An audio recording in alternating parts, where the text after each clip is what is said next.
You find yourself walking down a narrow path between birch trees. The air smells like rain and old wood. Somewhere far away, a bird calls out once, then goes quiet. You keep walking. The forest around you feels older than memory itself. This is Russia. Not the Russia of cities or highways. Not the Russia you see on maps.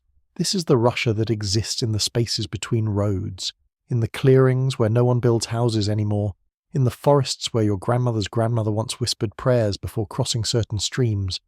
Tonight we are going to talk about witches, but not the witches you know from fairy tales, not the ones with pointy hats and broomsticks. These are different. These are the witches your ancestors believed in, the ones they feared, the ones they needed. You might think witches are just stories. Maybe they are, but stories have a way of staying alive for reasons.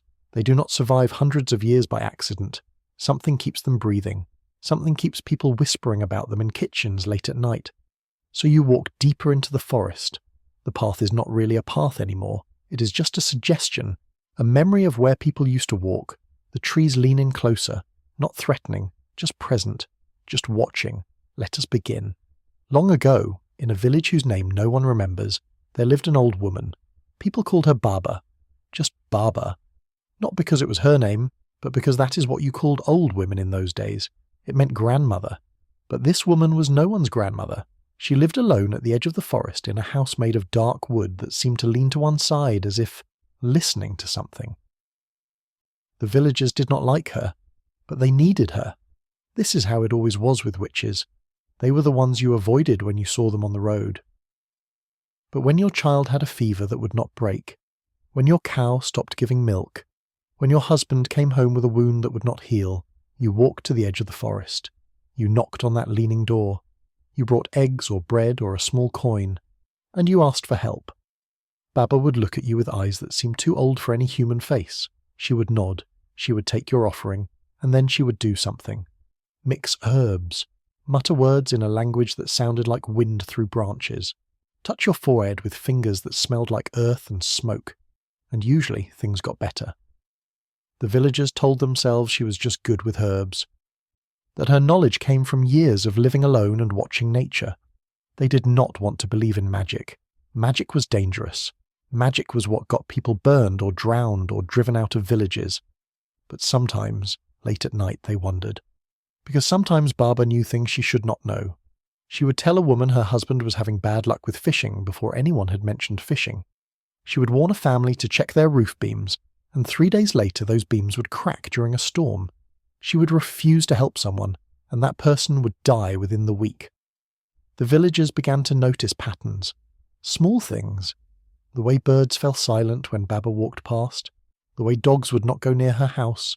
The way snow melted in a perfect circle around her doorstep, even in the deepest winter. They started calling her other names when she was not around. Witch, Vedma, sorceress. They made signs with their hands when they spoke about her. Old protective gestures passed down through generations, but they still came to her door when they needed help. You walk through the forest, and you can almost see it. That small house at the edge of the trees, smoke rising from the chimney in a thin grey line, a single window glowing with firelight. You wonder what it would be like to knock on that door, to stand there with your small offering and your desperate need. Would you be brave enough? Would you ask for help from someone everyone fears? The story does not tell us Baba's real name. Maybe she never had one, or maybe her name was forgotten the way so many things are forgotten when people would rather not remember. She simply became Baba. The old woman in the forest, the witch. In another village, in another time, there was a woman named nothing in particular. The stories just call her the woman. She was young. She was beautiful. She married a man from a neighbouring village and moved into his house. For a while everything was normal. She cooked, she cleaned, she tended the small garden behind the house. She smiled at neighbours. She went to church on Sundays. She did everything a good wife was supposed to do. But then people started noticing things. Her husband began to look tired. Not just tired from work, tired in a deeper way, hollow, like something was being pulled out of him slowly. He stopped laughing. He stopped talking much at all. He would sit by the fire in the evenings and stare at nothing. The neighbours began to whisper. They said the woman was too beautiful. Suspiciously beautiful. Her hair was too dark, too shiny. Her eyes were too bright. She never got sick. She never looked tired. Even after a full day of work, she seemed fresh and glowing. It was unnatural, they said. One old woman claimed she had seen something. Late at night, she had been unable to sleep. She had looked out her window and seen a figure moving through the darkness. A woman in a white shift walking toward the forest. The old woman swore it was the wife. She watched the figure disappear between the trees. The next morning, the wife was at home cooking breakfast as usual, but the old woman spread her story. Others began to watch. They claimed they saw it too. The wife sneaking out at night. The wife returning before dawn with dirt on her feet and leaves in her hair. What was she doing in the forest at night? The answer, the villagers decided, was obvious. She was a witch. She was meeting with other witches, or with the devil, or with forest spirits. She was learning dark magic. She was using that magic on her husband, draining him, taking his vitality for herself. That was why she looked so alive while he faded. The husband was confronted. He defended his wife. He said the neighbours were jealous and cruel. He said his wife was good and kind and there was nothing wrong with her. But his voice was weak. His eyes were empty. No one believed him. The villagers decided to test the wife. There were old ways of finding witches, methods passed down from grandmothers and grandfathers. You could tie a woman up and throw her in the river. If she floated, she was a witch, and the water rejected her. If she sank, she was innocent. Of course, if she sank, she also drowned. But at least you would know she was innocent. They could also look for marks on her body. Witches had special marks where the devil had touched them. Moles, birthmarks, scars. Any imperfection could be proof, or they could watch her behaviour. Did she curse when angry? Did she keep strange hours? Did animals act oddly around her? Did she know things she should not know?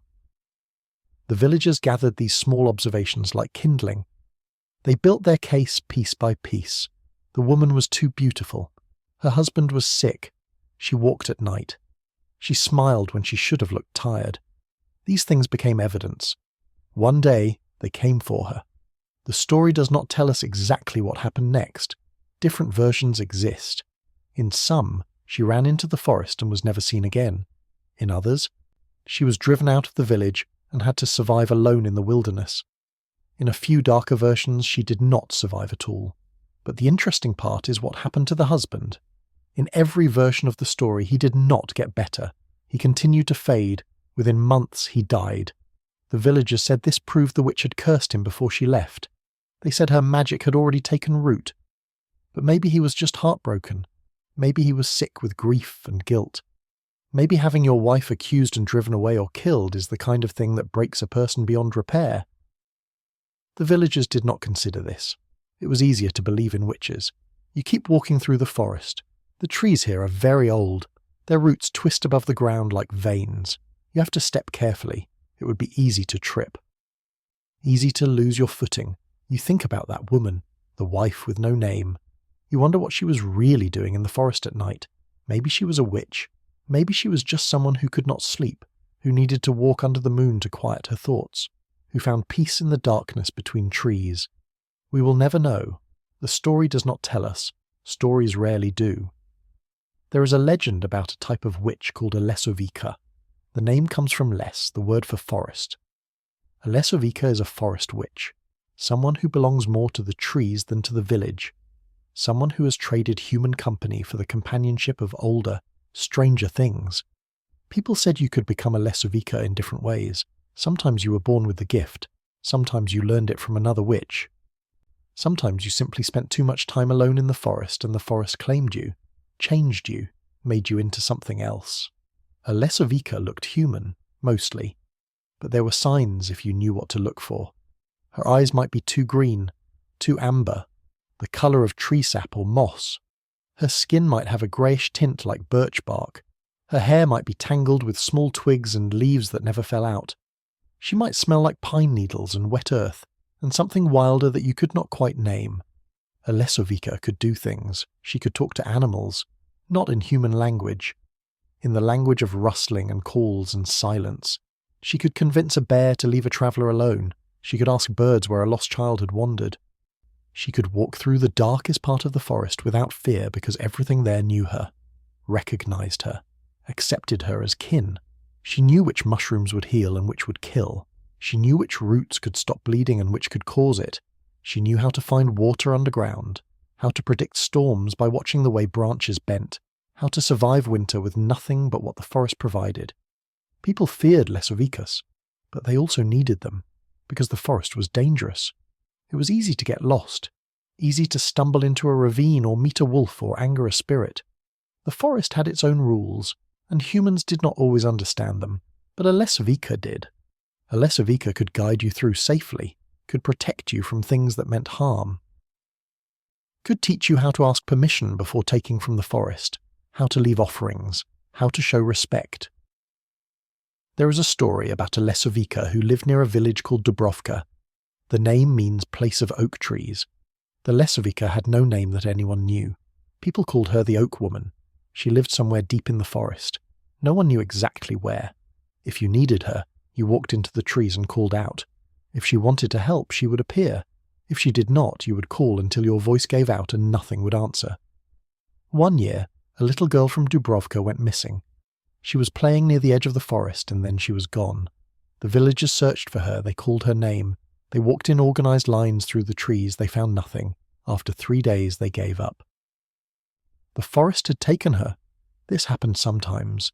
Children wandered too far, got turned around, could not find their way back. The forest was not cruel. It was simply indifferent.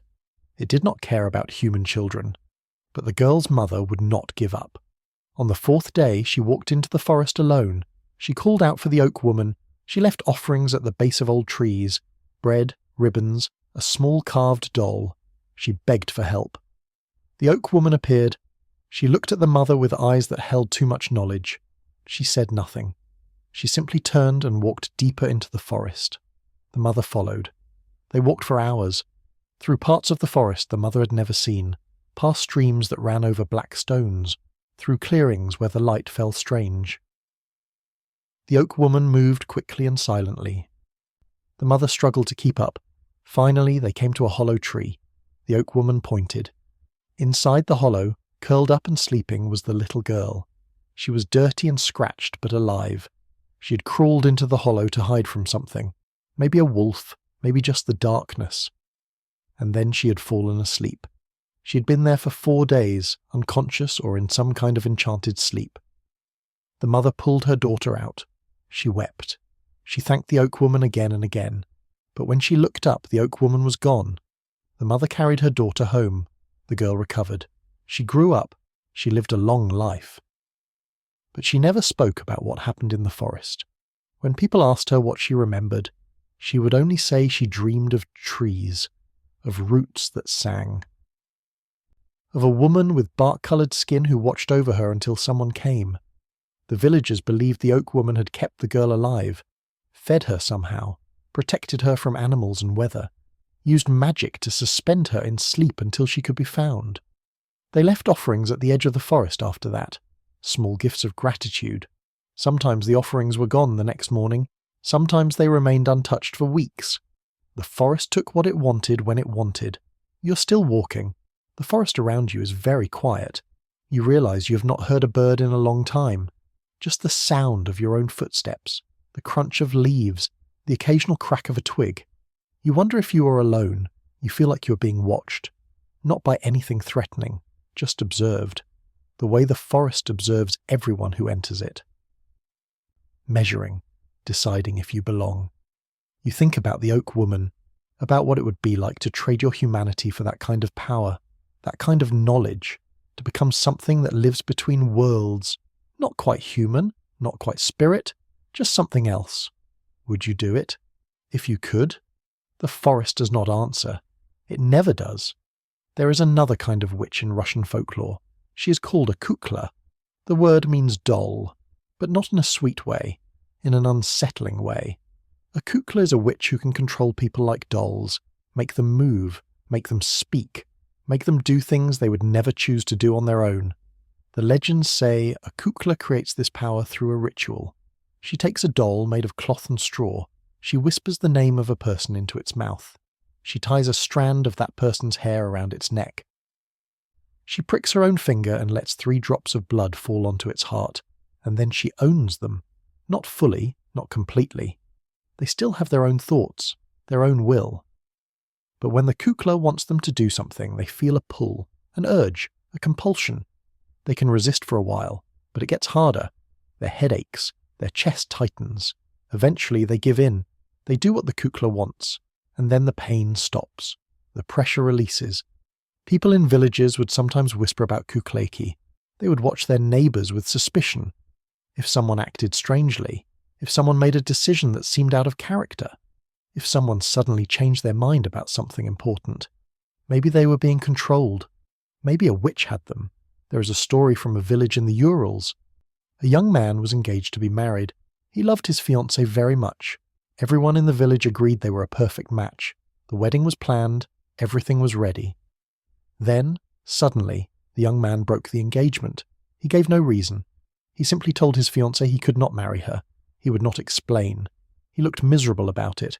He clearly did not want to do it, but he did it anyway. The fiancée was heartbroken.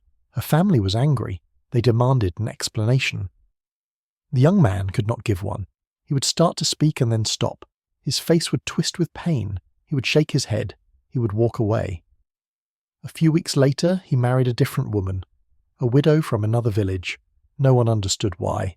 The widow was not unkind, but she was much older than him. They had nothing in common. The young man looked unhappy at his own wedding. He looked like a prisoner. The villagers began to talk. They said the widow was a kukla.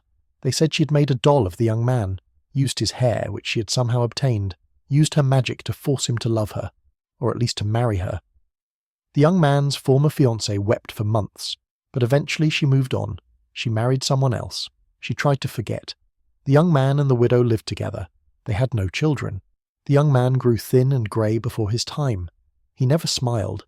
The villagers said the widow was draining him, using him up. When he tried to leave, she would make the doll hurt him, make his body refuse to obey. So he stayed. After 10 years, the widow died. Some illness took her quickly. The young man was suddenly free. But by then, too much time had passed. His former fiancée had her own family, her own life. He had nothing. He lived alone in the house he had shared with the widow. People said he searched that house from top to bottom, looking for the doll, wanting to destroy it, wanting proof that what happened to him had not been his choice, but he never found it. Maybe the widow had hidden it too well. Maybe she had destroyed it before she died. Maybe it never existed. Or maybe the young man had simply made a choice he regretted.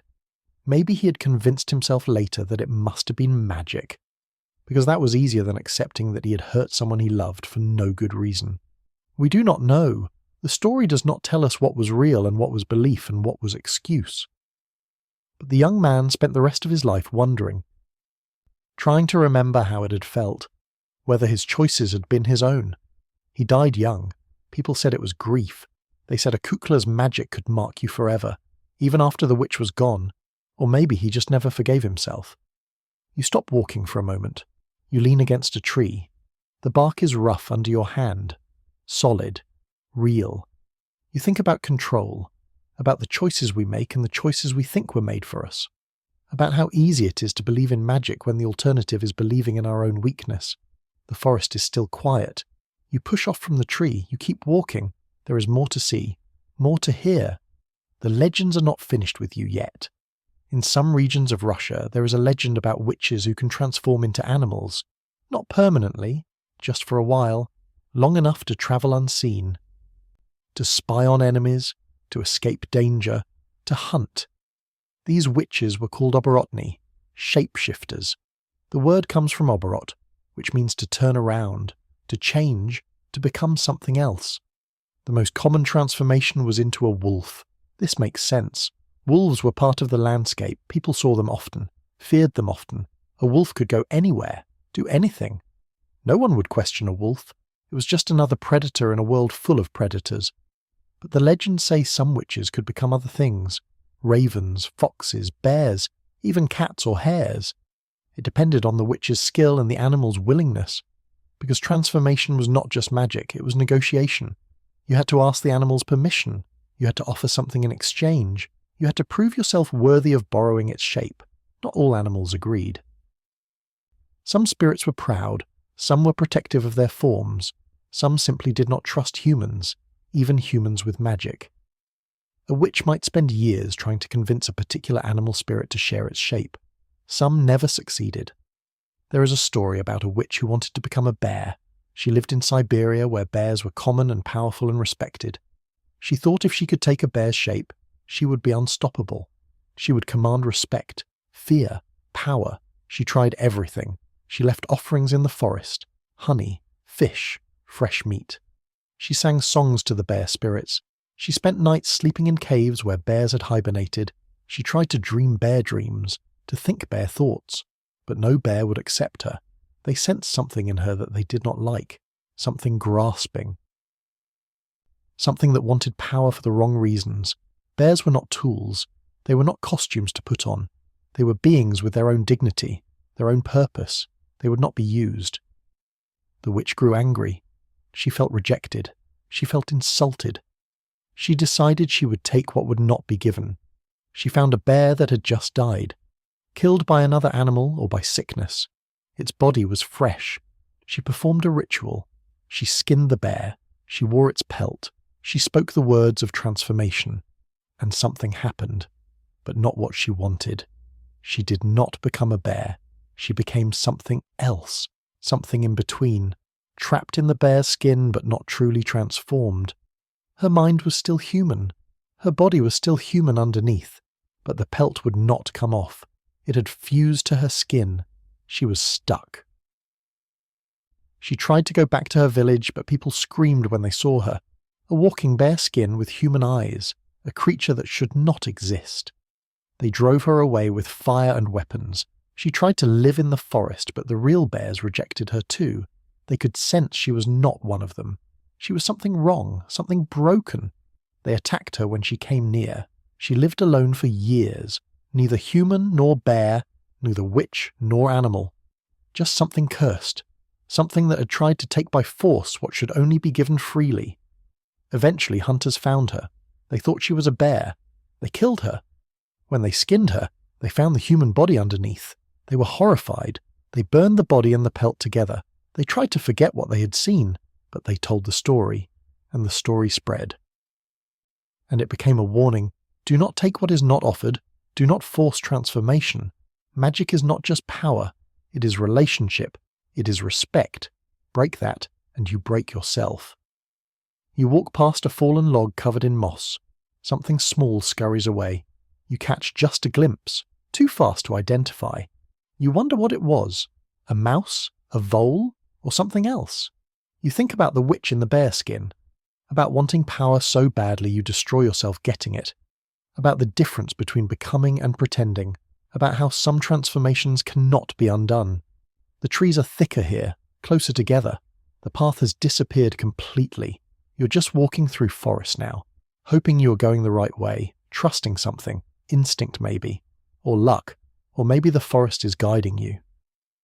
Maybe it wants you to see something, hear something, learn something. You keep walking. What else can you do? There is a legend about a witch who lived in a village whose name has been forgotten. She was not born a witch. She became one. This is important. Many of the old legends make this distinction.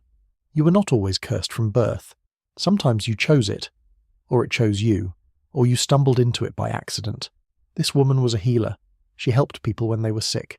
She knew herbs and prayers. She was respected, liked even. She had a husband and children, a normal life. Then her youngest child became ill, a fever. It started small but grew worse. The child burned, shook, cried. Nothing the woman tried helped. None of her herbs, none of her prayers.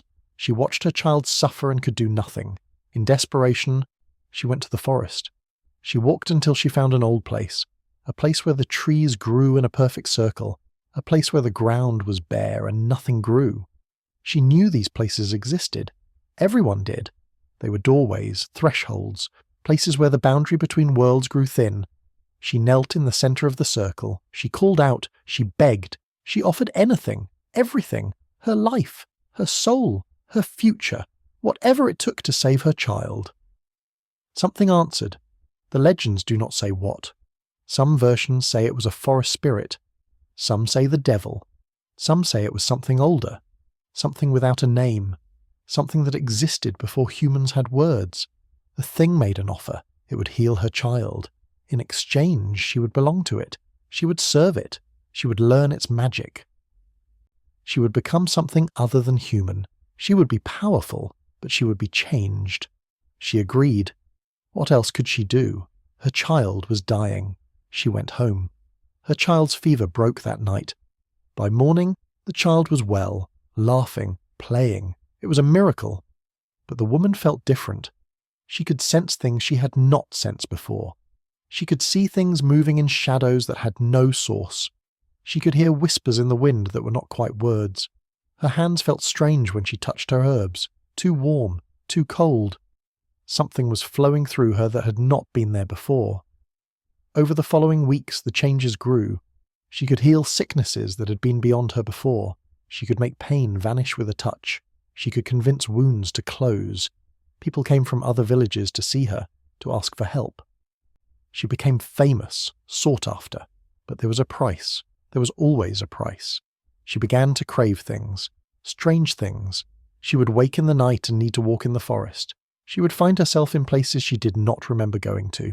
She would come home with dirt under her nails and gaps in her memory. Her husband began to fear her. Her children avoided her. She could see it in their eyes. They knew something was wrong. Something had changed. She was still their wife, still their mother. But also something else now. Something that made them uneasy. The villagers began to whisper. They said her healings came too easily. They said she must be using dark magic. They said she had made a deal with something evil. They started to avoid her, to make protective signs when she passed. One night, the woman woke to find herself standing in the forest. She had no memory of leaving her bed. She was barefoot. Her nightgown was torn. Her hands were covered in blood. Not her blood. Animal blood. The bodies of 3 rabbits lay at her feet.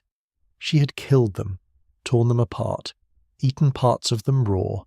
She had no memory of doing it, but she could taste it, the blood, the meat. Part of her had enjoyed it, wanted more. She understood then. She was not herself anymore. The thing she had made a deal with was taking more and more, turning her into something. She was becoming a witch, not a healer who used magic. A real witch, a creature, something that needed to hunt, to feed, to serve whatever dark thing owned her now. She tried to stop. She prayed. She fasted. She tied herself to her bed at night so she could not wander.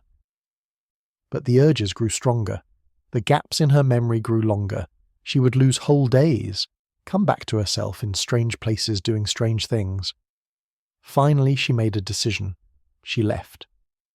She walked into the forest one morning and did not come back. She could not risk hurting someone. Her family, a villager, a child. Whatever she was becoming was too dangerous. Some say she died in the forest. Some say she found others like her. A circle of witches who lived away from humans, who had all made similar deals and could no longer pretend to be normal. Some say she's still there, still alive somehow, still changing, becoming more and more inhuman with each passing year. Her family grieved. Her children grew up without her. They told people their mother had died. It was easier than explaining, easier than admitting what she had become. But sometimes, late at night, people in that village would see a figure at the edge of the forest, a woman in a torn nightgown, watching, just watching, and they would hurry home and lock their doors and try not to think about what deals people make when they are desperate. What prices they pay without understanding the cost. You sit down on a stone, your legs are tired, you have been walking for a long time. How long? You have lost track. Time feels different here. Slower, or maybe faster. It is hard to tell. You think about that woman, the healer who became a witch, about the moment when she realized what she had agreed to, about how there is no going back from some decisions. You can only go forward, into whatever you have become. The forest is darker now. Or maybe it was always this dark and you were just noticing. The trees cast long shadows. The light that filters through the leaves is grey and soft. Evening is coming. Or has it been here all along? You stand up. You should keep moving. You're not sure why, not sure where you're going. But staying in one place feels wrong. feels dangerous, even though nothing has threatened you. Even though you are, as far as you can tell, completely alone. You walk. The forest accepts your footsteps without comment. There is a type of witch in Russian legends called a vedma. This is the most common word for witch. It comes from vedat, which means to know. A vedma is someone who knows, who has knowledge, who understands things that others do not. Vedmas were not all the same. Some were healers, some were curses, some were both. It depended on the woman, on her choices. On what she decided to do with her knowledge. Most vedmas learned from other vedmas. A grandmother would teach a granddaughter, an aunt would teach a niece. The knowledge was passed down through generations, quietly, secretly, because this kind of knowledge was dangerous. If the wrong people found out you had it, bad things could happen. You could be accused, driven out, killed. So vedmas learned to hide, to blend in, to seem ordinary. They lived normal lives, had normal families, did normal work. But underneath, they carried their knowledge. They practiced their craft in secret. At night, in the forest, in hidden rooms, places where no one would see. The knowledge varied. Some vedmas knew which plants could heal or harm. Some knew how to read signs, animal behavior, weather patterns, the way smoke rose from a fire. The way water flowed in a stream. These signs could tell you things. Who was lying, where danger was coming from, whether a journey would be safe. Some vedmas knew how to speak with the dead. Not in the way you might think, not with seances or spirit boards. They would simply listen, pay attention. The dead left traces, in dreams, in feelings, in the way certain objects felt when you touched them. A vedma could sense these traces, understand them, use them. Some vedmas knew how to make potions, not just medicine, real magic, liquids that could make someone fall in love, or fall asleep, or tell the truth, or forget. These potions were dangerous. They were not used lightly. Most vedmas refused to make them, but some did not. Some saw nothing wrong with changing someone's heart or mind. Some thought they were helping. There is a story about a vedma who lived in a town near the Black Sea. She was young for a vedma, only 30 or so. She had learned from her mother, who had learned from her mother. 3 generations of witches, 3 generations of women who knew. This vedma was kind. She helped people. She did not curse. She did not harm. She used her knowledge for good. Everyone in the town knew her. They came to her with their problems. She solved what she could. She was loved. Then a rich man came to town. He was buying land, building things. He had money and power. He saw the vedma and wanted her. Not because he loved her, because she was beautiful, and because men like him believe beautiful things should belong to them. He asked her to marry him. She said no, politely, respectfully. She was already married to a man she loved. She was happy. She had no interest in this rich man. The rich man did not accept this. He offered money. She refused. He offered gifts. She refused. He tried to threaten her husband, to buy his business and shut it down, to ruin him. But the vedma protected her husband, used her knowledge, made sure the rich man's plans failed. The rich man grew angry. He could not stand being refused. He decided if he could not have her, he would destroy her. He spread rumors. He told people she was a witch, a dangerous witch, an evil witch. He said she had cursed him for rejecting her advances. He lied. He was very good at lying. Rich men often are. Some people did not believe him. They knew the vedma. They knew she was good. But some people did believe, or they pretended to, because the rich man was powerful, and you do not want to make powerful people angry. You go along. You agree, even when you know it is wrong. A mob formed. People the vedma had helped. People she had healed. People whose children she had saved. They came to her house with torches, with weapons, shouting, demanding she confess, demanding she leave. Her husband tried to protect her, but he was one man against many. They beat him, not badly, just enough to make him stop, enough to teach him his place. The vedma could have fought back. She had the knowledge. She could have made them all sick, could have turned their anger against each other, could have burned their houses with a word, but she did not, because she was not evil. She was just a woman who knew things, who helped people. She did not want to hurt anyone. So she left. She walked into the forest.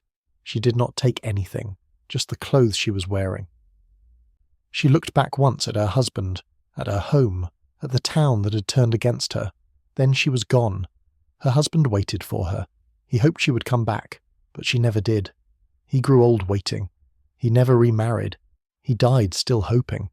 The rich man got what he wanted. He bought the land, built his buildings, made more money, lived a long, successful life. People praised him, called him a benefactor, a leader. They forgot about the Vedma he had destroyed, or they chose to forget. It is easier that way. But there is an ending to this story that people in that town still tell. Years after the Vedma disappeared, the rich man got sick, a strange sickness. Doctors could not help him. Medicine did not work. He wasted away slowly, in pain, conscious, aware of everything happening to him but unable to stop it. As he lay dying, he swore he saw her, the Vedma, standing at the foot of his bed, just watching, not smiling, not gloating, just watching. He screamed for people to make her leave, but no one else saw her. They thought he was delirious. He died badly, slowly. People said it was fitting, a curse from beyond, the Vedma's revenge. But maybe it was just sickness, just chance, just the way bodies fail when they get old or sick. Maybe the rich man's guilt made him see things, made him imagine the woman he had destroyed standing there. Maybe it was his own mind punishing him in the end. We do not know. The story does not tell us if the Vedma really came back, if she cursed him, or if she was long dead by then, living peacefully somewhere far away, or if she even thought about him at all. Maybe she had moved on, found a new life. Forgotten the town that betrayed her.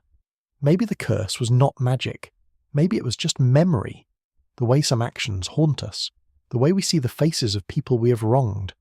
Whether they want us to or not, you are walking again. The forest floor is soft here, covered in pine needles. They muffle your footsteps. You feel like you are floating, moving through the trees without quite touching the ground. You think about the Vedma, about knowing things, about how knowledge can protect you and destroy you, about how people fear what they do not understand, about how easy it is to turn on someone when a powerful voice tells you to. You wonder how many Vedmas there really were, how many women who just knew things, who paid attention, who understood patterns and plants and people, how many of them were killed or driven away. How much knowledge was lost because people were afraid. The forest does not answer. But you feel like it agrees with you, like it remembers, like it keeps its own records of these things, written in roots and rings and the memory of trees. You keep walking. The story is not over yet. In some villages there was a belief that witches met in secret. They would gather on certain nights in certain places, hidden clearings, abandoned buildings, places where they would not be seen or heard. These gatherings were called sabbats, a word borrowed from other languages, other traditions. But the concept was the same everywhere. At these sabbats, witches were said to share knowledge, to teach each other, to trade spells and recipes and secrets. They would dance, they would feast, they would celebrate whatever dark powers they served. Or so people believed. In reality, if these gatherings happened at all, they were probably much less dramatic. Women meeting to share information, to help each other, to practice skills that were forbidden or misunderstood, to simply exist together in a world that demanded they stay separate and powerless. But the legends made them into something terrifying. They said witches at sabbats would fly, would summon demons, would sacrifice animals or children, would curse entire villages, would plot dark schemes. The legends turned desperate collaboration into evil conspiracy. There is a story about a woman who stumbled upon a sabbat by accident. She was travelling late at night, a foolish thing to do, but she had no choice. Her mother was dying in another village. She had to reach her before the end, so she walked through the night. Through the forest, taking shortcuts, trying to save time. She saw a light ahead, orange, flickering, fire. She thought maybe it was travellers. Maybe they would let her warm herself, share their fire. She was cold, tired. She walked toward it. As she got closer, she heard sounds, voices, laughter, music, but strange music. No instruments she recognized, just humming, rhythmic, hypnotic, something that made her feel drowsy and alert at the same time. She stepped into a clearing. 20 or 30 women were there, all ages, some old, some young. They stood in a circle around the fire. They were not dancing, not moving, just standing, swaying slightly. Their eyes were closed, their mouths moved in unison, speaking words the traveller could not quite hear, could not quite understand. The traveller froze. She knew immediately what this was. A sabbat, a witch gathering. She should run. She should flee. Being here was dangerous. If anyone found out she had seen this, she would be accused. She would be assumed to be one of them. Her life would be ruined, or ended. But she could not move. She was transfixed. The fire was so warm. The voices were so soothing. She felt pulled forward, drawn, like something was calling her, inviting her, welcoming her. She took a step forward, then another. She was almost at the circle. One of the women opened her eyes, looked directly at the traveller. The woman smiled. Not a threatening smile, not a cruel smile, just a smile, like seeing an old friend, like saying hello. The woman gestured. Come, join. We do not mind. You're safe here. The traveller felt herself moving forward, felt her feet carrying her toward the circle. She was going to join them. She was going to become one of them, whatever they were, whatever this was. And then something snapped. Some part of her mind woke up, remembered why she was here. Her mother. She was going to her mother. She did not have time for this. She could not stop. She turned and ran. She did not look back. She could hear laughter behind her, not mocking, not angry, just amused, like adults watching a child run from an imaginary monster. She ran until her lungs burned, until she could not hear the music anymore, until she was sure she was alone. Then she slowed, walked, tried to calm her breathing, tried to understand what had just happened. Had it been real? Had she really seen witches? Or had she been tired, hallucinating, dreaming with her eyes open? She never told anyone. She reached her mother's village. Her mother had already died. She was too late. She mourned. She returned home. She lived her life. But sometimes, late at night, she would remember. The fire, the voices, the woman who smiled at her, who invited her in. She would wonder what would have happened if she had joined the circle, if she had stayed. Would she have become a witch? Would she have learned things? Would her life have been different? Or would she have simply stood there for a moment, confused, and then the women would have explained they were just gathering herbs, just singing, just being together? Nothing magical, nothing forbidden, just women doing what women have always done, finding ways to survive. She never found out, but she thought about it, until the day she died. You are tired now, really tired. Your legs ache, your feet hurt, you want to stop, to rest, to sleep. But something keeps you moving. The forest has not released you yet. The stories have not finished. You pass a stream. The water is black. It reflects nothing. You kneel and cup some in your hands. It is ice cold, clean. It tastes like snow and minerals and time. You drink. It helps. A little. You stand. You keep walking. What else can you do? The path is gone. The direction is unclear.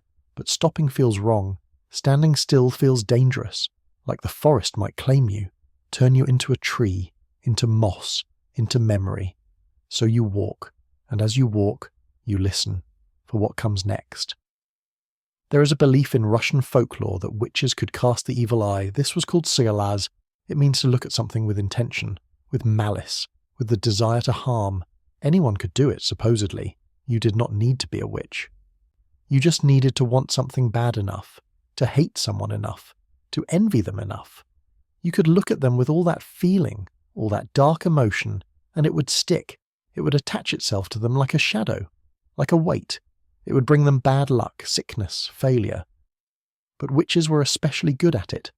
Their eyes carried more power, more focus. They could curse you with a glance, could ruin your life without speaking a word. You just had to see them, meet their eyes, and it was done. This belief made people paranoid, careful. You avoided eye contact with anyone suspicious, anyone strange.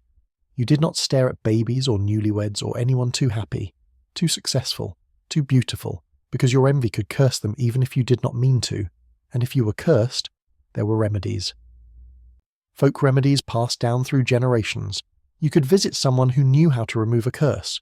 They would say prayers, burn herbs, make you drink bitter mixtures, wash you with water that had been blessed or charmed or gathered from a specific stream at a specific time. Sometimes it worked, sometimes it did not. But people needed to believe it worked, needed to believe there was a way to undo the damage, a way to fight back against invisible harm. There is a story about a young bride. She was beautiful. Her wedding was lavish. Everyone in the village came. Everyone celebrated. She was so happy, glowing, perfect. But one old woman at the wedding did not smile. She sat in the corner, watched. Her eyes followed the bride everywhere. Cold eyes, calculating eyes. Eyes that seemed to measure and judge and find lacking. People noticed. They whispered. They made protective signs. But they did nothing. You did not confront old women. You did not accuse. You just watched, waited. The day after the wedding, the bride got sick. A headache at first, then nausea, then fever. She could not get out of bed. Doctors came. They could find nothing wrong. She just burned and shook and could not keep food down. Her new husband was frantic. He tried everything, every medicine, every prayer. Nothing worked. His bride was dying and no one could tell him why. An old man from the village finally spoke up. He said he knew what had happened. He had seen the old woman watching during the wedding. He had seen the evil eye. The bride was cursed. The husband did not want to believe it. He was educated. He believed in science, in reason, not in curses, but his wife was dying. He had to try something. He found a woman who claimed she could remove curses. She came to the house. She looked at the bride. She said, "Yes, this is Sklaz. Someone has cursed her with their eyes, with their envy, with their hate." The woman performed a ritual. She took a bowl of water. She let drops of wax from a black candle fall into it. She watched the shapes they made. She whispered words, old words, words in a language the husband did not recognize. Then she had the bride drink the water, wax and all. She touched the bride's forehead, her chest, her hands. She said more words. She burned herbs. She made signs in the air. She worked for hours. When she finished, she looked exhausted. She told the husband it was done. The curse was removed. But it had been strong, powerful. Someone had really wanted his bride to suffer. Someone had put real hate into those eyes. The bride would recover, but slowly. And she would always be weak in some way. The curse would leave a mark. The woman left. The husband paid her. He sat with his wife. He waited. The next morning, the bride's fever broke. She opened her eyes. She asked for water, for food. She was weak, so weak, but she was alive. She was recovering. It took months for her to fully heal. And the woman was right. She was never quite as strong as she had been before. She tired easily. She got sick more often. Something had been taken from her that never fully came back. The husband wanted to confront the old woman who had cursed his bride, but his wife stopped him. She said, "Leave it. It is over. Do not invite more hate into our lives. Let it go." So he did. He never spoke to the old woman again. But he never forgot. He told the story to his children, to his grandchildren. He told them to be careful, to protect themselves, to understand that some people's eyes carry weight, carry harm, whether you believe in curses or not. Maybe the bride was just sick. Maybe it was something mundane, food poisoning, stress, a virus. Maybe the ritual cured her through belief, through psychology, through the power of expectation. Maybe the herbs had real medicinal value that science did not understand yet. Or maybe the old woman really did curse her. Maybe envy is a real force. Maybe hate can travel through a look. Maybe our intentions carry more power than we realize. The story does not tell us which. It just tells us to be careful, to pay attention, to understand that the world contains more than what we can see or prove. You rub your eyes. You have been walking for so long. The forest seems endless. You should have reached the other side by now, should have come out somewhere. But there is only more forest, more trees, more shadows. You wonder if you're lost. If you have been lost this whole time, if the forest has been leading you in circles, or deeper, into places people are not supposed to go. But you're not afraid. Not really. You're tired, curious, uncertain, but not afraid. The forest has not hurt you. The stories have not hurt you. They have just shown you things, told you things, made you think. You keep walking. Because what else is there?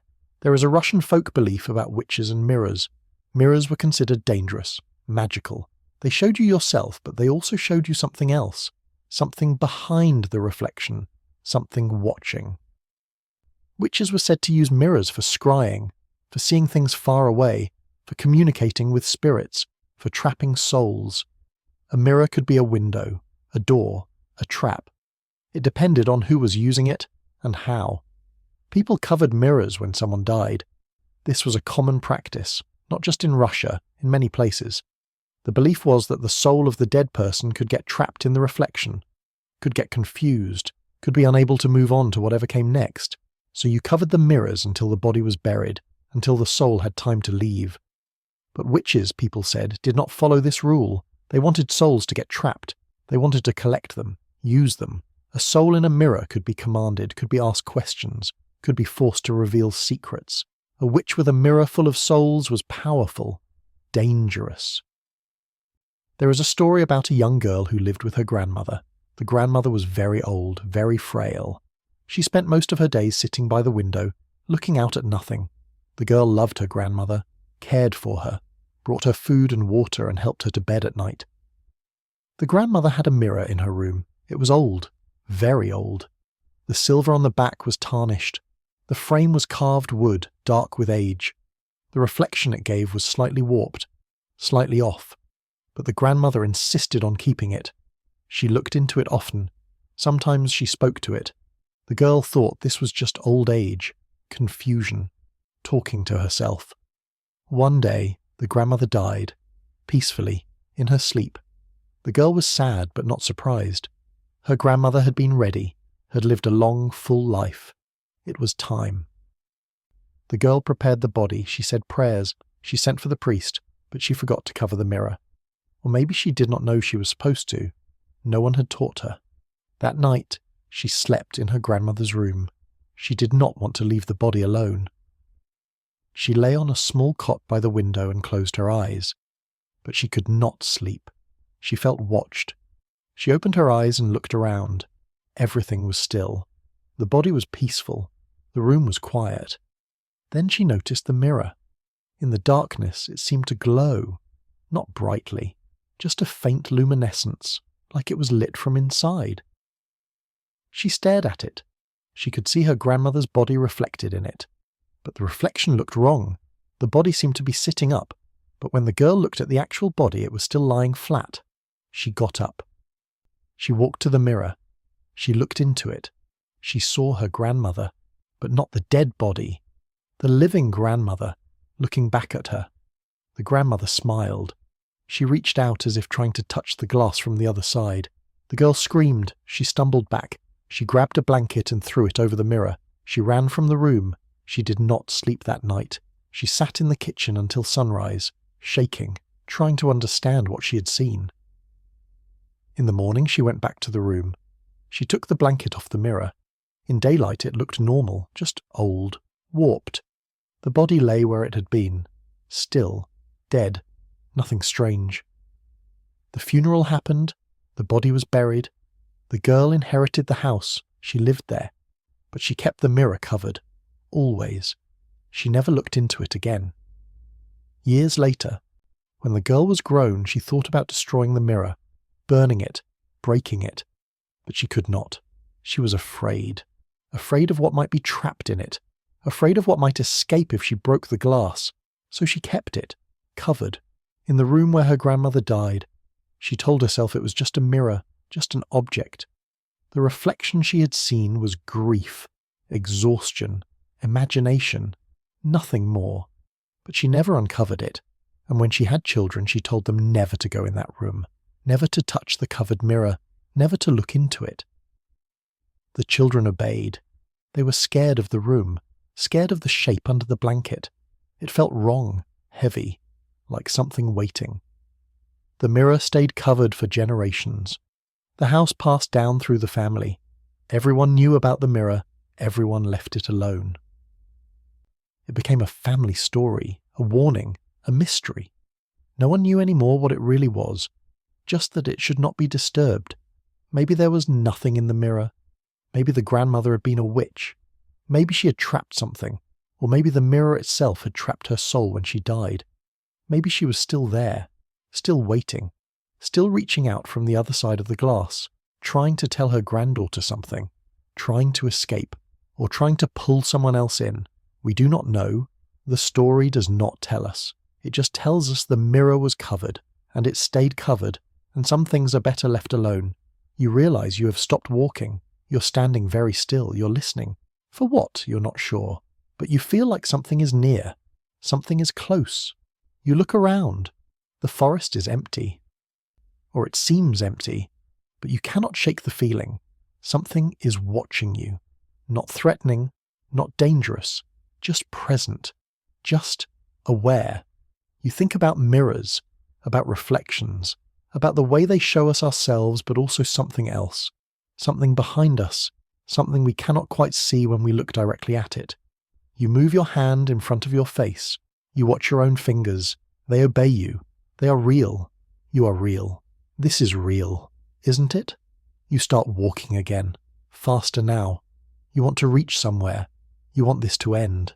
Not because you are afraid, but because you are tired. So tired. You want to rest. You want to sleep. You want to wake up somewhere familiar, somewhere that makes sense. But the forest goes on, and the stories go on, and you go on, because what else can you do? There is a creature in Russian folklore called a kikimora. She is not exactly a witch, not exactly a spirit, something in between. She's a household pest, a nightmare, a curse that lives in your home. A kikimora appears when something is wrong in a house, when the house was built on cursed ground, or built badly, or when someone died there in a bad way, or when a witch has cursed the family. The kikimora comes. She moves in, she stays. She's small, hunched, ugly. She has long fingers, long nails, hair that hangs in greasy tangles. She smells like mold and stale water. She lives in the corners, under the floorboards, in the spaces between walls. You cannot see her during the day, but at night you hear her, moving, scratching, sometimes humming, sometimes crying. She is mischievous. She tangles your hair while you sleep. She makes your milk go sour. She breaks dishes. She makes things go missing. Keys, coins, small important things. You put them down, and when you reach for them again, they are gone. You find them later in strange places. Places you know you did not put them. She makes noise at night, keeps you from sleeping. Footsteps, knocking, rustling, always when you're almost asleep, just as you drift off. Something wakes you. You lie there, listening, trying to figure out where it is coming from. But it stops, and then just as you relax, it starts again. A kikimora can be removed, but it is difficult. You have to figure out why she came, fix whatever is wrong, make the house right again, bless it, cleanse it. Sometimes you need a priest, sometimes you need a witch, someone who knows the old ways, the old words, but if you cannot remove her, you learn to live with her. You leave offerings, small things, food, water, thread. You try to appease her, keep her calm, keep her from doing worse things, because a kikimora can do worse things. If she gets really angry, if she feels really disrespected, she can hurt you, make you sick, drive you mad, drive you out. There is a story about a family who moved into an old house. The house was cheap, a good price, too good.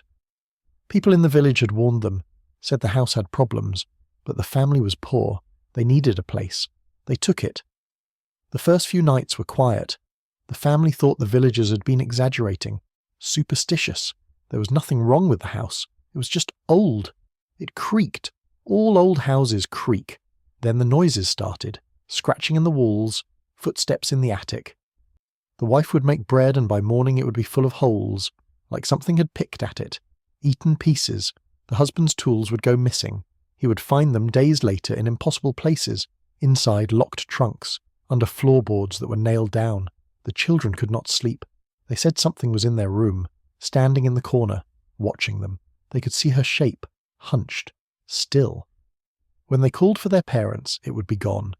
The family tried to ignore it, tried to convince themselves it was nothing. Mice, wind, imagination. But it got worse. The wife woke one morning with her hair knotted so badly she had to cut it. The husband fell down the stairs. He swore something had pushed him. The children became listless, sick. They had nightmares. They cried. Finally, the family asked for help. An old woman from the village came. She walked through the house. She did not speak. She just looked, listened. After an hour, she said, "Yes, you have a kikimora, a strong one, an old one. This house has had her for many years." The family asked how to remove her. The old woman shook her head. "You cannot, not easily. She's too entrenched, too comfortable. You can try to live with her, make peace, or you can leave." The family did not want to leave. They had nowhere else to go, so they asked what to do. The old woman told them, "Leave offerings in the corner of the attic, bread, honey, water. Speak to her, respectfully. Tell her you mean no harm, that you just want to live here in peace. Ask her to be gentle." The family did this every night. They left offerings. They spoke softly to the empty corners. They said, "Please, please let us stay. Please let us sleep. We will share the house with you. We will not try to drive you out." Slowly, things got better. The noises became quieter. The mischief became less harmful. Things still went missing, but they turned up faster. The children still had bad dreams, but less often. The kikimora was still there, but she was calmer, more patient, almost friendly in her strange way. The family learned to live with her. Generations passed. The house stayed in the family. Everyone who lived there knew about the kikimora. They kept up the offerings. They spoke to her. They treated her like a difficult relative, someone you could not get rid of but could learn to tolerate. Sometimes visitors would ask about the offerings, about the voice they heard at night speaking to no one. The family would smile. They would say it is tradition, an old custom.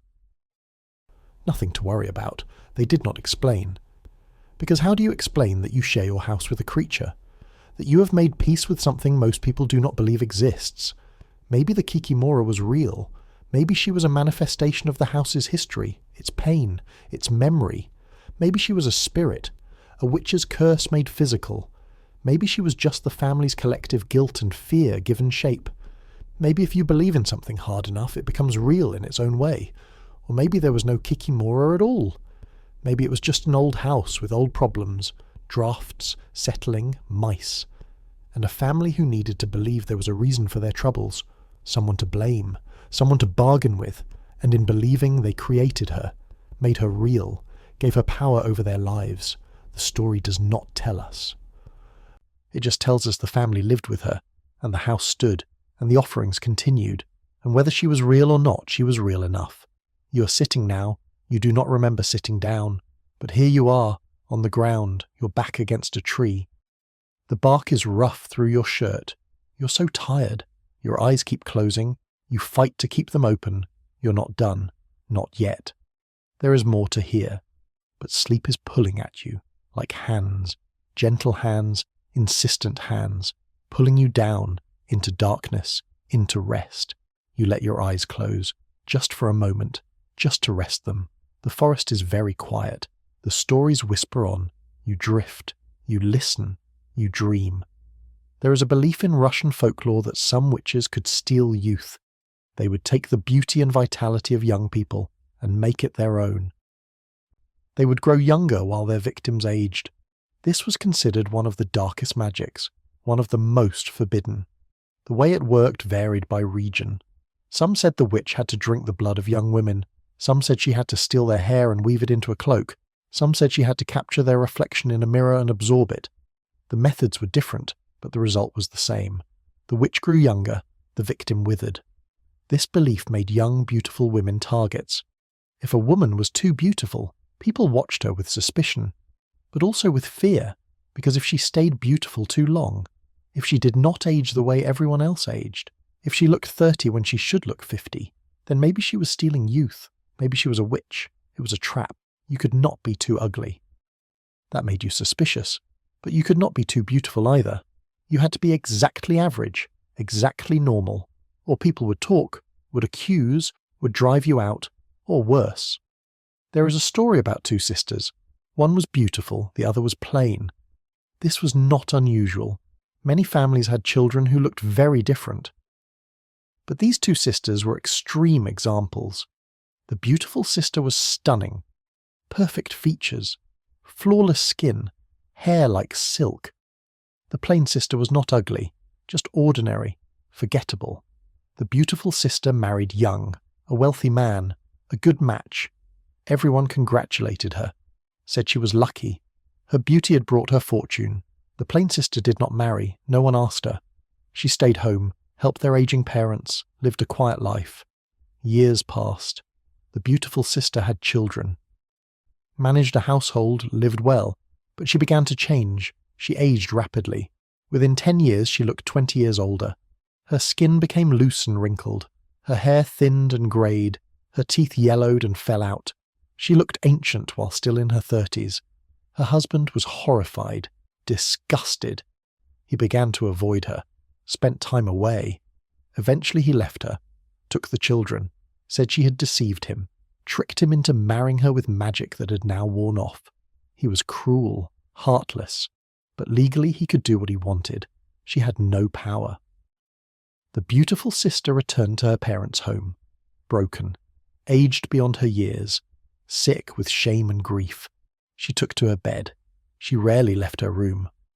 Meanwhile, the plain sister began to change too, but in the opposite direction.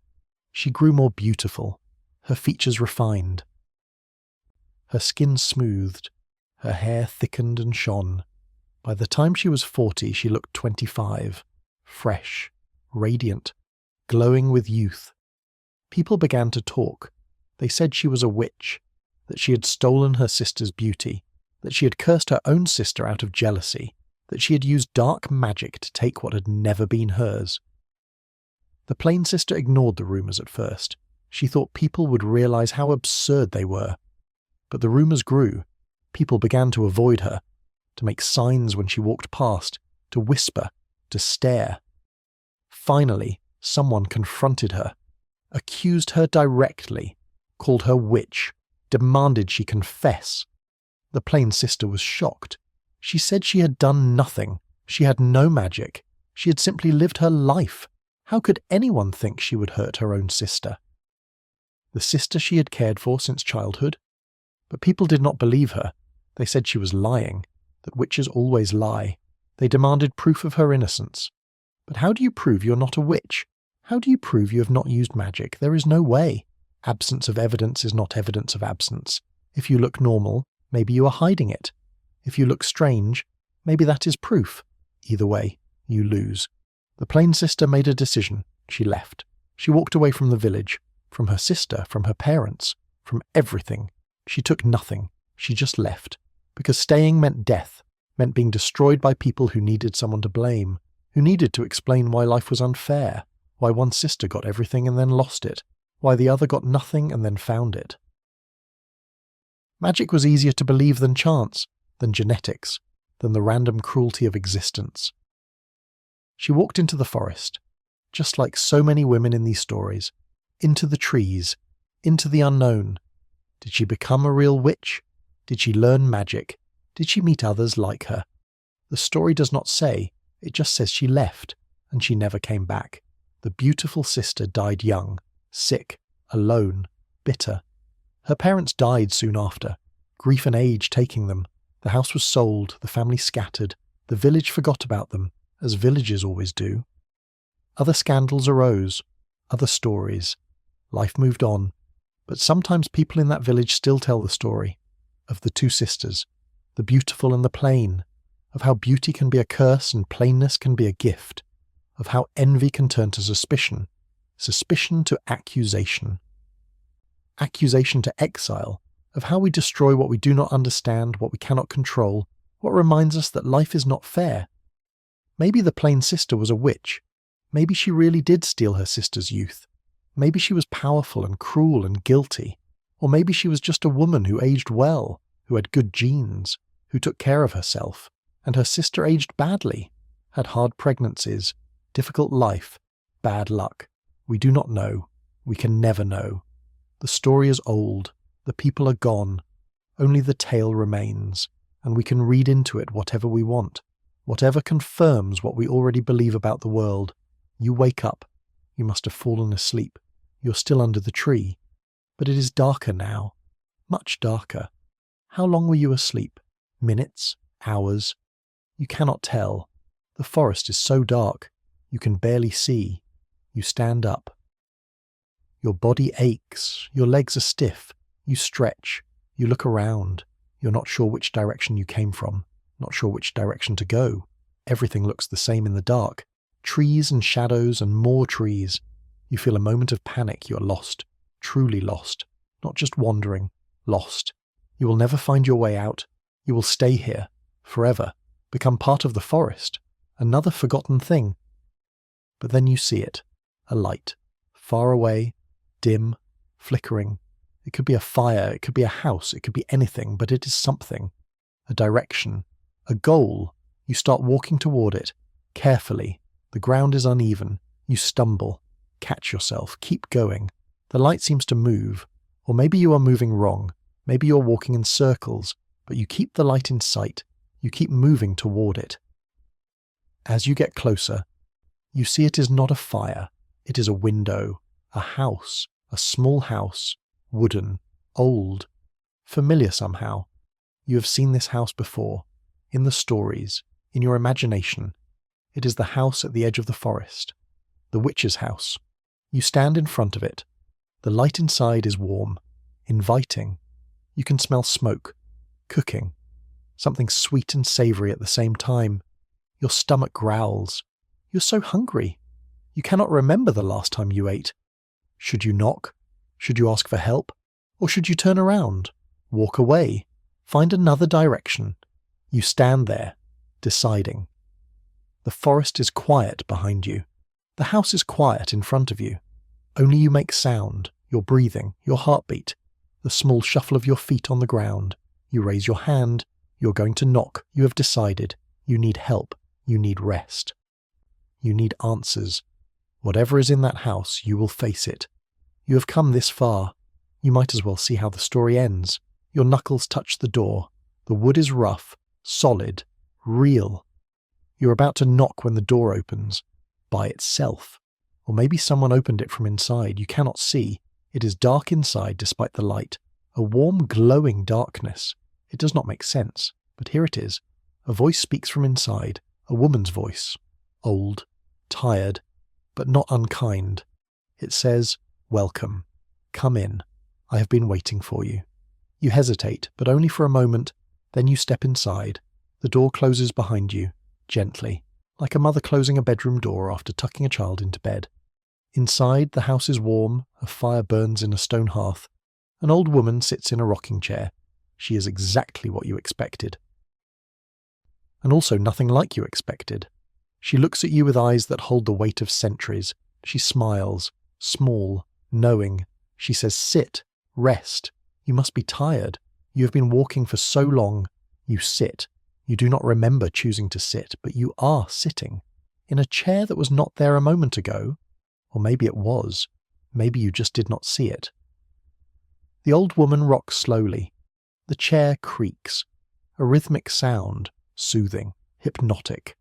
She says you have heard many stories tonight, many legends, many warnings, but you still came. You still knocked on the door. She asks why.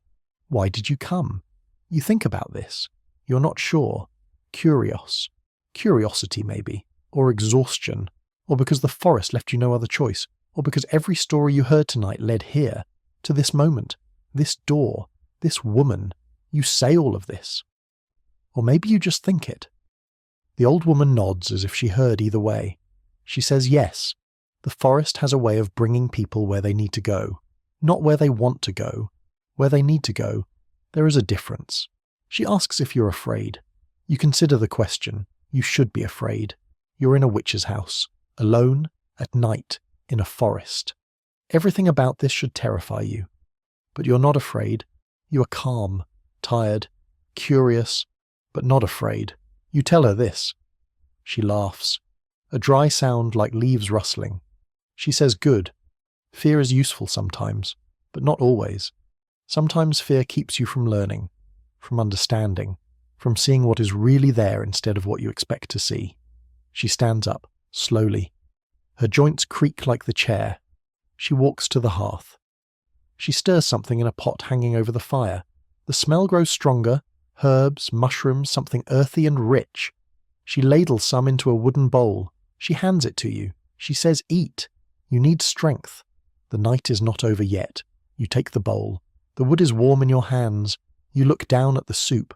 It is dark, thick. You cannot identify all the ingredients. You think about all the stories you've heard, about witches poisoning people, cursing them, controlling them, about potions that change you, trap you, bind you. But you're so hungry, and the soup smells so good, and the old woman is watching you with those ancient eyes. Patient, waiting, not pressuring, just waiting. You bring the spoon to your lips. You taste it. It is delicious, savoury, warm. It fills you with heat, with energy. You eat more. The old woman nods. She returns to her rocking chair. She sits. She rocks. She watches you eat. When you finish, you feel better, stronger, more awake. The old woman asks if you understand now. Understand what, you ask. She says the stories, the legends, why they exist, what they mean. You think about this. You say you think you understand. The stories are warnings, but also histories. They are about power, about women who had knowledge, who threatened the order, who refused to be controlled. Some were dangerous, some were helpful, most were both, and people feared them, needed them, hated them, loved them, all at once.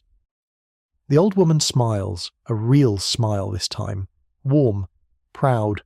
She says yes, you understand. The stories are never just about witches, they are about society, about what happens when you give some people power and deny it to others, about what happens when knowledge is forbidden, when healing is called cursing, when helping is called harming. She says every witch in every story was once just a woman, just a person, who knew things, who could do things, who would not stay small and quiet and powerless, and for that she was feared, othered, turned into a monster, sometimes literally, sometimes just in the stories people told. She says, but here is the secret. The magic was never really magic. It was knowledge, observation, understanding, patterns, plants, human nature. The old women who knew which herbs could heal knew because they paid attention. They experimented. They remembered. They taught each other. That was their power. Not spells, not curses. Knowledge. But knowledge is dangerous. Knowledge gives power. And people who have power do not like sharing it. So they called it witchcraft. They called it evil. They made it forbidden. And in doing so, they destroyed centuries of accumulated wisdom, killed thousands of women, drove countless others into hiding, into silence, into forgetting.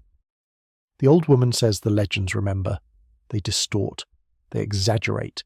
They add demons and devils and flying broomsticks. But underneath, they remember that there were women who knew things, who helped people, who lived differently, who refused to fit into the small spaces society made for them. She says, and some of them, yes, used their knowledge to harm. Some were bitter, some were cruel, some wanted revenge. Humans are complicated. Having knowledge does not make you good, it just makes you powerful. What you do with that power is your choice.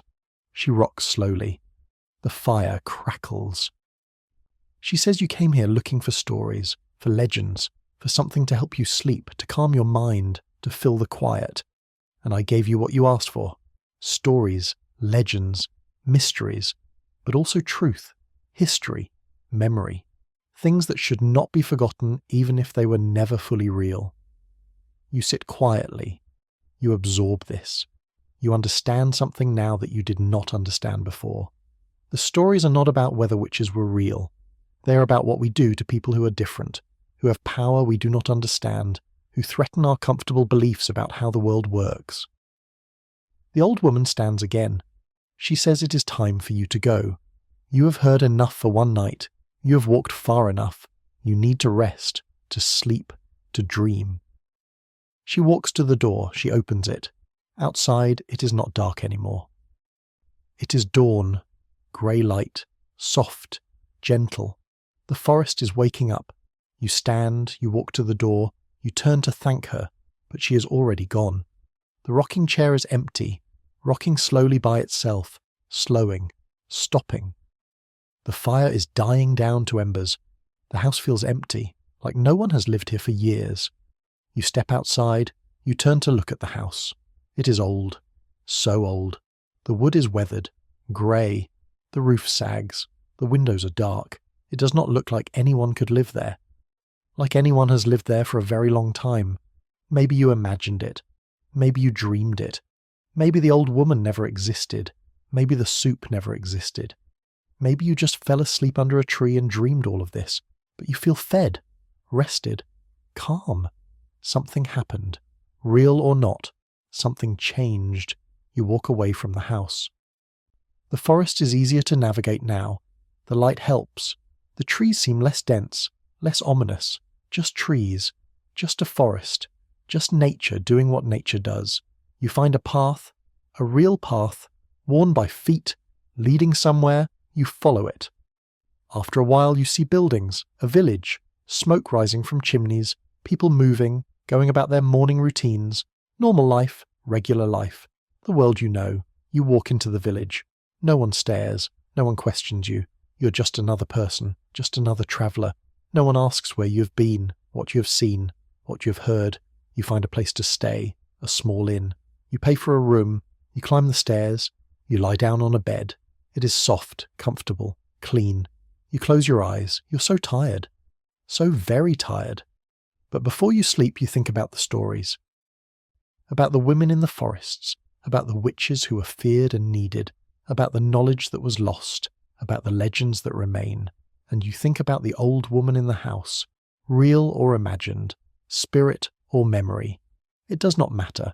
She told you something true, something important, something worth remembering.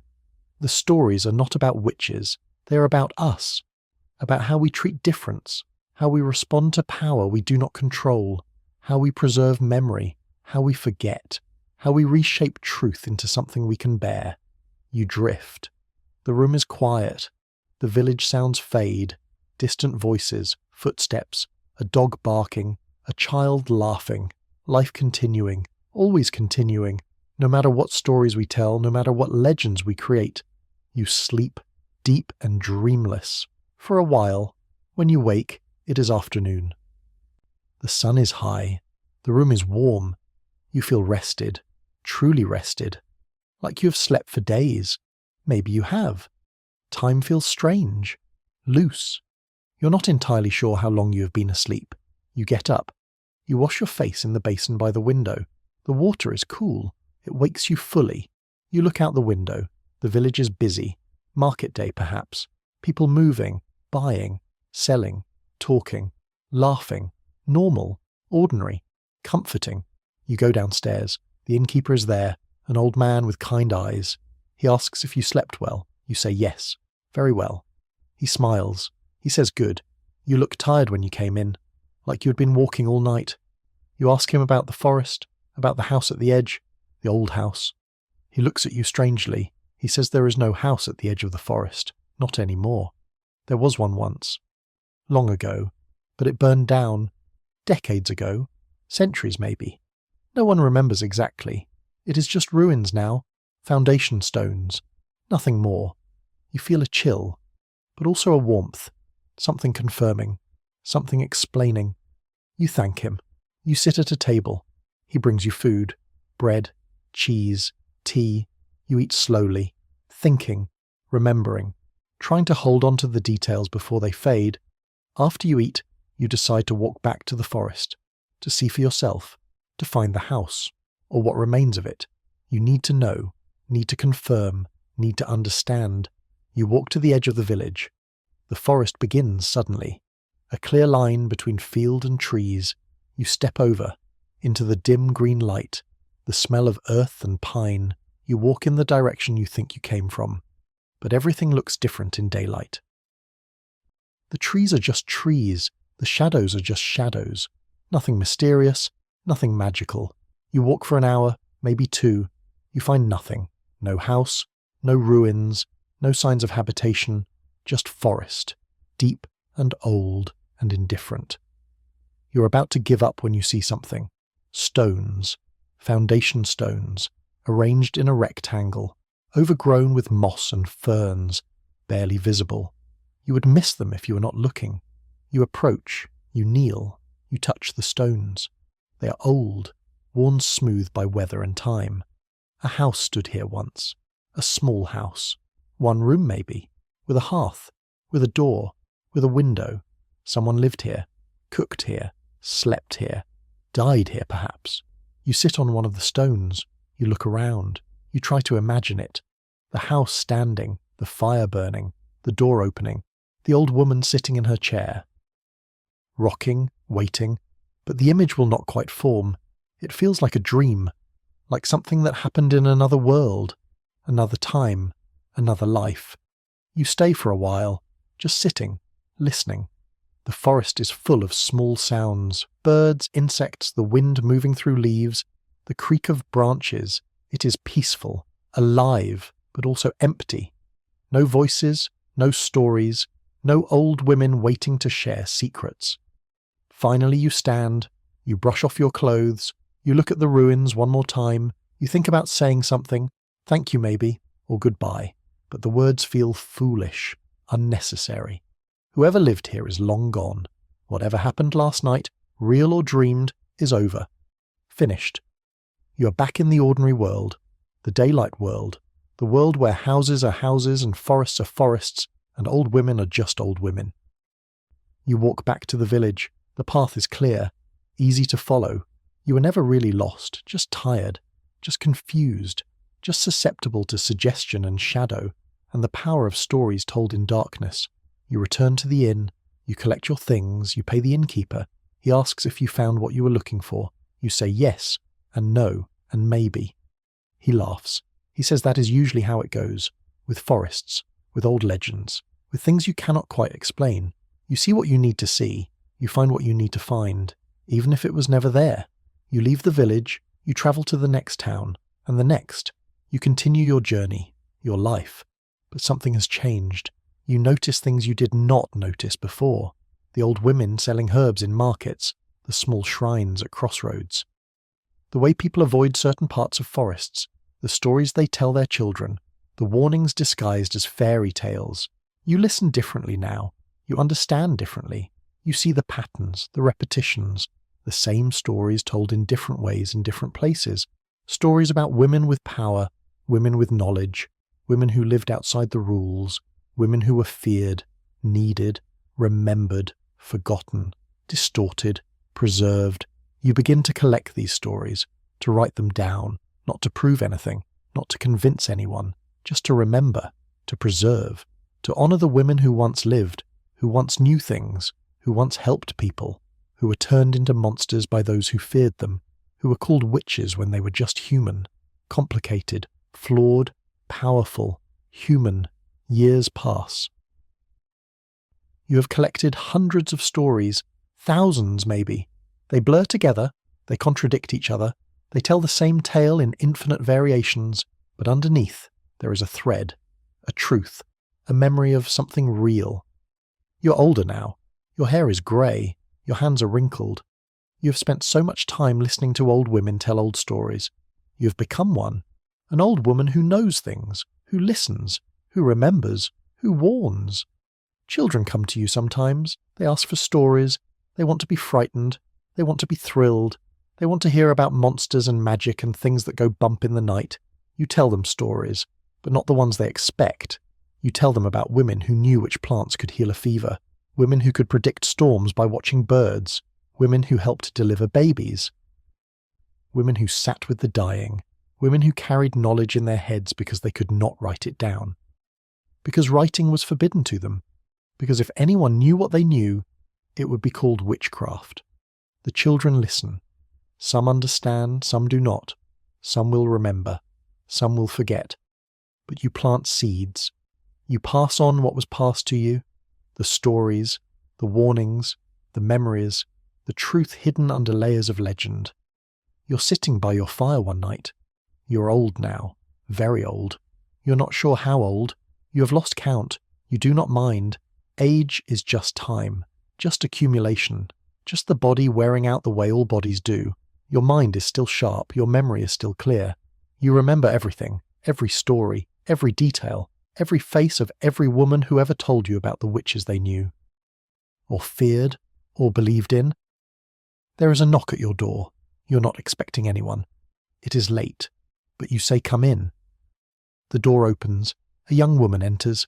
She's tired, dirty. Her clothes are torn. She has been walking for a long time. She looks at you with desperate eyes. She says she needs help. She's being followed, accused, called a witch.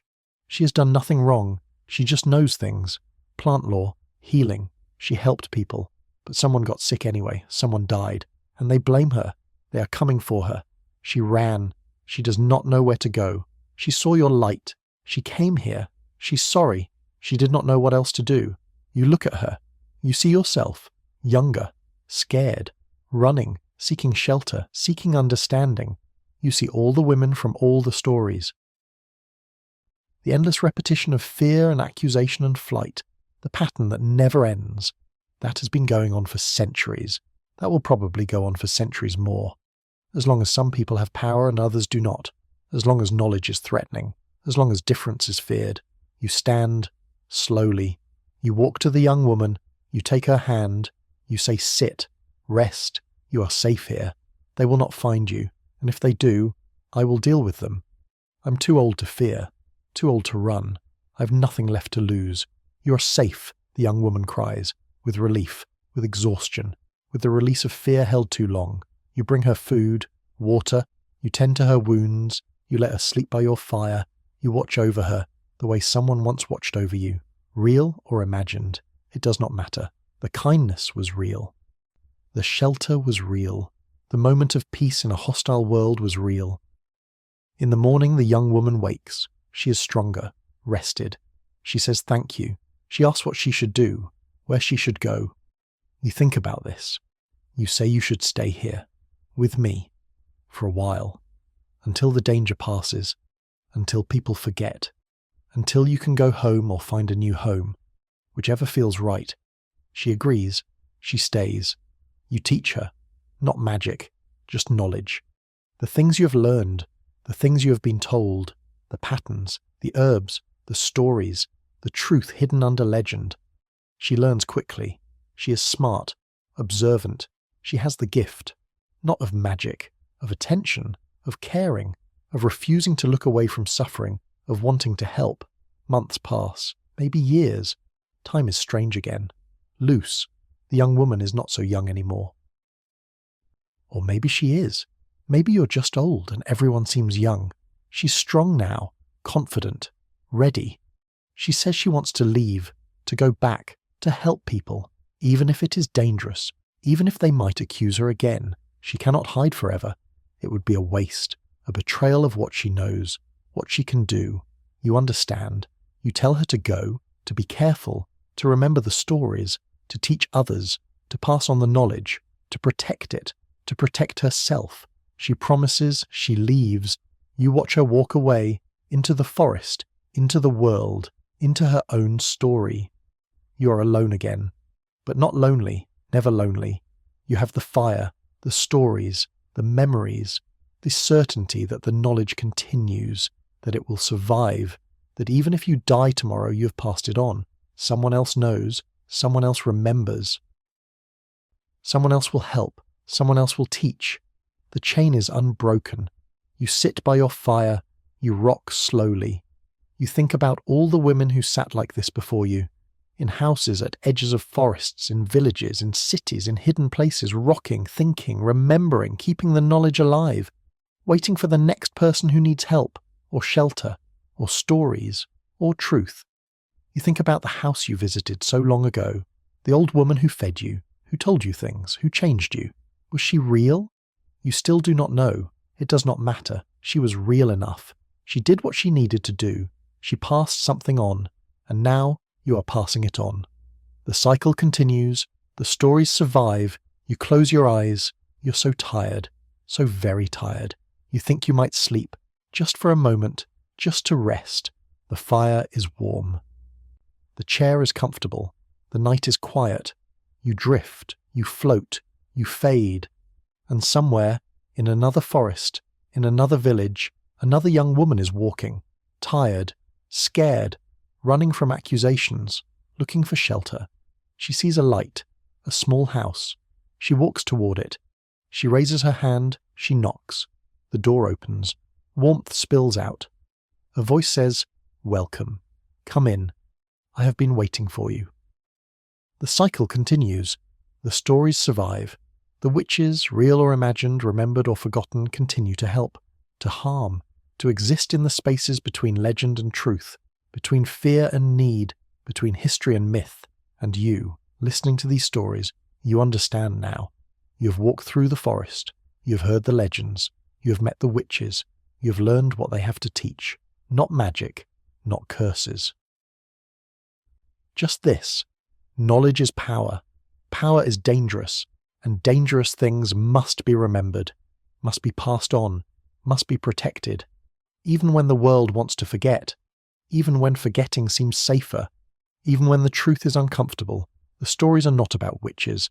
They're about survival, about women finding ways to live in a world that did not want them to have power, about knowledge preserved through generations despite persecution, about the courage it takes to know things, to be different, to refuse to be small.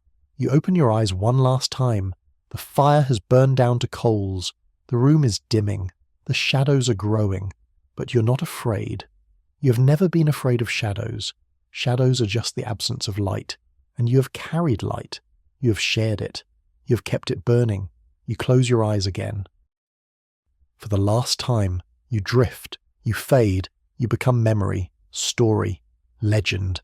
Another old woman in another old house, another witch at the edge of the forest, another link in an unbroken chain, and somewhere, someone is telling your story, getting the details wrong, adding magic that was never there, removing the humanity that was, turning you into a legend, a warning, a figure to fear or revere or dismiss. But underneath, they will remember the truth, that you were just a woman who knew things, who helped when you could, who taught what you knew, who survived in a hostile world, who refused to be erased. The stories continue, the witches continue, the forest continues, life continues, always moving, always changing, always the same. And you, listening, you are part of this now. You have heard the legends, you have walked the forest, you have knocked on the door, you have been welcomed in, you have been fed, you have been taught, you have been changed. What you do with that is your choice. You can forget. You can dismiss. You can tell yourself it was just stories, just imagination, just words in the darkness. Or you can remember. You can think. You can understand. You can pass it on. The forest does not care either way. The stories do not care. They will continue whether you remember them or not. But they continue better when remembered, when honoured, when understood not as tales of monsters, but as histories of survival. You sleep now, deeply, peacefully. The stories have ended. The forest has released you. The witches have said their piece. You drift in comfortable darkness, warm, safe, dreaming of trees and smoke and old women rocking by fires. Dreaming of knowledge passed down, of chains unbroken, of light kept burning despite the darkness. And in the morning you will wake. You will remember or forget. You will believe or dismiss. You will be changed or unchanged. It is your choice. It has always been your choice. But the stories will remain. In the forests, in the villages, in the spaces between words, in the memories of old women and young women, and all the women who refuse to be silent, who refuse to forget, who refuse to let the knowledge die. The forgotten legends of Russian forest witches. Not forgotten at all, just waiting. Waiting to be heard, waiting to be understood, waiting to be passed on. And now they have been, to you, and through you, perhaps to others, perhaps to no one. It does not matter. The stories have been told, the legends have been remembered. The witches have been honoured, and that is enough. That has always been enough. To remember, to honour, to understand, to carry the knowledge forward, even if you never use it, even if you never believe it, even if you never think of it again after this moment. You have heard, you have listened, you have walked through the forest, you have returned, you are changed whether you know it or not, whether you accept it or not. The stories have done their work, the forest has done its work, the witches have done their work. Now sleep, rest, dream. Tomorrow is coming. And tomorrow you will be someone who has heard the forgotten legends, someone who walked through the forest, someone who knocked on the door, someone who was welcomed in. That is not nothing. That is everything. That is how the stories survive, how the knowledge continues. How the witches, forgotten or remembered, live on. Sleep now. The night is over. The dawn is coming. And when you wake, the world will still be there. Ordinary, familiar, safe. But you will know, you will always know, that just beyond the edge of the village, just past the last house, just inside the tree line, the forest waits. And in the forest, the stories remain. And in the stories, the witches endure. Not as monsters, not as saints, just as women who knew things, who lived differently, who refused to be erased, who became legends so that they might survive, so that some part of them might continue, so that someday someone might hear their stories and understand. You have heard, you have understood. Now rest, now sleep, now dream of forests and fires and the old women who keep the knowledge alive, who wait at the edges, who welcome the lost, who teach the seekers, who remember when others forget. Rest now, sleep deeply. The stories are finished, the forest is quiet, the witches are at peace, and so are you, so are you, so are you.